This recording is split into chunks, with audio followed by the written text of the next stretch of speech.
સરહદી જિલ્લા કચ્છથી વડાપ્રધાન નરેન્દ્ર મોદીએ પાકિસ્તાનના નાગરિકોને ચેતવણી આપી। તેઓએ કહ્યું, દુનિયાની ચોથી ઇકોનોમી અને તમારા હાલ શું છે?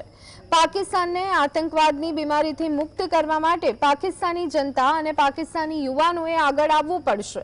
તેઓએ કહ્યું કે સુખચેનથી જીવો, રોટી ખાઓ, નહીં તો મારી ગોળી છે જ। વડાપ્રધાન નરેન્દ્ર મોદીએ સંબોધનમાં કહ્યું કે આતંકવાદ સામે ભારતની ઝીરો ટોલરન્સની નીતિ છે। ભારત ટુરિઝમ પર વિશ્વાસ કરે છે।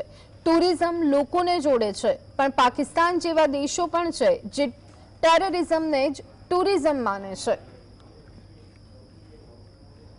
भारत टूरिज्म पर विश्वास करता है। टूरिज्म लोगों को जोड़ता है, लेकिन पाकिस्तान जैसा देश भी है जो टेररिज्म को ही टूरिज्म मानता है।